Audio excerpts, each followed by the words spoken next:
ప్రతిరోజు ఏదో ఒక సేవా కార్యక్రమంలో నిమగ్నమవుతున్న బొట్ట సాయి ఉర్లం శివతేజ రెడ్ క్రాస్ ప్రతినిధి నంది ఉమాశంకర్ సేవలు అమూల్యమని, సేవా తత్పురుషులు వీరని red cross chairman P Jaganmohan Rao, lion doctor Paidi సింధురలు అన్నారు. ఆపదలో ఉండేవారి కోసమే ఎమర్జెన్సీ బ్లడ్ సర్వీస్ను మొదలుపెట్టామని ఫౌండర్ నంది ఉమాశంకర్, సామాజిక సేవకులు ఉర్లం శివతేజ పట్నాయక్ గురువారం తెలిపారు. శ్రీకాకుళం జిల్లా లావేరు మండలం గుమ్మడం గ్రామానికి చెందిన యు నారాయణరావు మంగమల్ల కుమార్తె కీర్తన వయసు 8 సంవత్సరాలు. పుట్టుకతో వినికిడి సమస్య కారణంగా ఏమీ వినపడదు. తండ్రి రోజువారీ వ్యవసాయ కూలీ కాగా ఆర్థిక స్తోమత లేని కారణంగా ఒడిదుడుకులను అధిగమిస్తూ కాలాన్ని నెట్టుకొస్తున్నారు. కీర్తనకు వినికిడి పరికరం కొనే స్తోమత లేక ఎమర్జెన్సీ బ్లడ్ సర్వీస్ని కోరటంతో సహాయం చేయటానికి ముందుకు వచ్చిన ఎమర్జెన్సీ బ్లడ్ సర్వీస్ గ్రూప్లో ఉండే సభ్యులు, ఇతర మిత్ర బృందంతో చెయ్యి వేసి వారందరి సహకారంతో చిన్నారికి అవసరమైన డిజిటల్ వినికిడి పరికరాన్ని Srikakulam red cross chairman P Jaganmohan Rao, lion club central కార్యదర్శి డాక్టర్ పైడి సింధూర చేతుల మీదుగా ఈరోజు శాంతా కళ్యాణ్ అనురాగ నిలయంలో చిన్నారుల మధ్య అందించారు.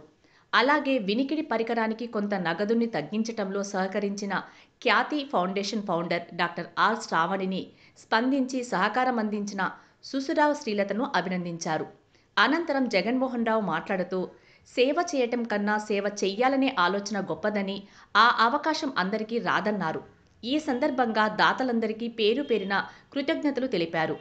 ఈ కార్యక్రమంలో డాక్టర్ నిక్కీ అప్పన్న, పివిఎంఆర్ పట్నాయక్, సేవకులు Urlam Shiva Teja Patnaik, Botta Sai Kumar, emergency blood service founder red cross ప్రతినిధి నంది ఉమాశంకర్, బి జగదీష్, బాధిత కుటుంబ సభ్యులు, శాంతా కళ్యాణ అనురాగ నిర్వాహకురాలు లలిత, సాయి సుధాకర్, చిన్నారులు పాల్గొన్నారు. చిన్నపిల్లలు ఎప్పుడైతే డెఫ్ మ్యూటిజంతో ఉంటారో, అంటే చెవిటితో ఉంటారో, వాళ్ళకి ఫ్యూచర్లో వినికిడి లోపించడం వల్ల మాటలు కూడా రావు వాళ్ళకి. సో ఎప్పుడైతే అలాంటి సమస్యతో ఇబ్బంది పడుతున్నారో, ఈ పాప అలా పాపం 8 సంవత్సరాల వరకు కూడా అది డయాగ్నోస్ అవ్వలేదు. వాళ్ళ మదర్తో ఇప్పుడు మాట్లాడితే తెలిసింది ఏంటంటే 5, 6, 7 సంవత్సరాల వరకు కూడా తనకి చెవుడు అని మామూలుగా వస్తాయి మాటలను ఊరుకున్నారే కానీ తనకి డయాగ్నోసిస్ ఏంటి అన్నది పెట్టలేకపోయారు. తర్వాత హాస్పిటల్స్కి వెళ్తే తనకి ఇలా మెషిన్ అవసరం పడుతుంది అని చెప్పారు. ఎప్పుడైతే అలా చెప్పారో వాళ్ళకి మన రెడ్ క్రాస్ ద్వారా, red cross chairman Jaganmohan Rao గారు ఉన్నారు, అలానే రెడ్ క్రాస్ ద్వారా మన నంది ఉమాశంకర్ గారి ద్వారా, నంది ఉమాశంకర్ గారి ప్రోత్సాహంతో చాలామంది ముందుకొచ్చి ఈ పాపకి హెల్ప్ చేయడం జరిగింది. అలా ఇప్పుడు ఆ పాపకి మిషన్ అందివ్వడం జరిగింది. సో ఇక్కడ జగన్మోహన్ రావు గారు ఉన్నారు, అలానే మన డాక్టర్ నిక్కప్పన్న మేషార్ గారు ఉన్నారు, పట్నాయక్ గారు ఉన్నారు, బొట్ట సాయి కుమార్ గారు ఉన్నారు, అలానే మన తేజ గారు ఉన్నారు.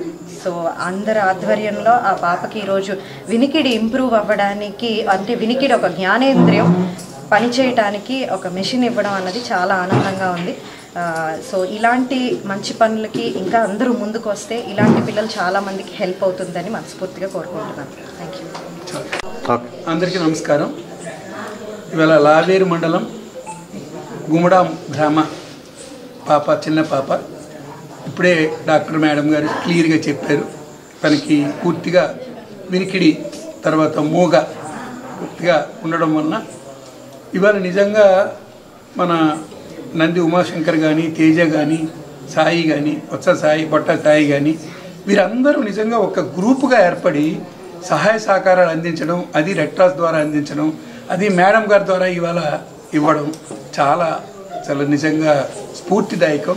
ఇదే కాదు, ఈ కార్యక్రమాలు ప్రతి ఒక్కరిది ప్రతి నెలలో సుమారు 6-7 వస్తువులు, ఖరీదైన వస్తువులు, వాళ్ళకి ఏ లోపం ఉన్నదో ఏంటి ఉందో అని తయారు చేసి, ఒకరికేమో బండి, ఒకరికేమో ఏదది మొన్న ఏమిటి ఇచ్చాం, ఎలక్ట్రికల్ వెహికల్, ట్రైసైకిల్. అలాగే ప్రతిరోజు ఎవరికో ఒకరికి ఒక పేదవాళ్ళని ఎన్నుకొని వారి గురించి మొత్తం అంతా గ్రూప్ అయ్యి వారందరూ చేయడం అనేది చాలా హర్షణీయం. నిజంగా నాకే వారందరిని చూస్తే నాకు గర్వకారణంగా ఉంది. I'm very happy. వారందరూ ఇలాగే చేస్తుండాలి. అలాగే ఇవాళ ఈ యొక్క ప్రోగ్రాముని మన అనురాగ నిలయం, శాంతా కళ్యాణ అనురాగ నిలయంలో పెట్టడం, అలాగే ఆనంద నిలయం, మన వృద్ధుల ఆశ్రమం కూడా ఇక్కడ పెట్టడం, దాని దగ్గర పెట్టడం కూడా తెలిసింది. ఇవందరం మనందరం కలిసి మేడం గారు కూడా సింధూరా అంటే మీకు అందరికీ తెలుసో లేదో ప్రామినెంట్ హాస్పిటల్ ఇన్ శ్రీకాకుళం డిస్ట్రిక్ట్లోని ఒక మంచి ప్రామినెంట్ హాస్పిటల్. చాలా మేడం గారు, చాలా మాలతి గారు, డాక్టర్ మాలతి గారు చాలాసార్లు వచ్చారు ఇక్కడికి, 2-3 సార్లు వచ్చారు.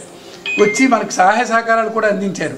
వాళ్ళ అమ్మాయి, ఆ అమ్మాయి పేరునే సింధూరా హాస్పిటల్. ఇవాళ ఒక చాలా పెద్ద హాస్పిటల్. మేడం గారికి కూడా నేను రిక్వెస్ట్ చేస్తున్నాను, ఆఫ్ ది రికార్డ్ ఇది మీరు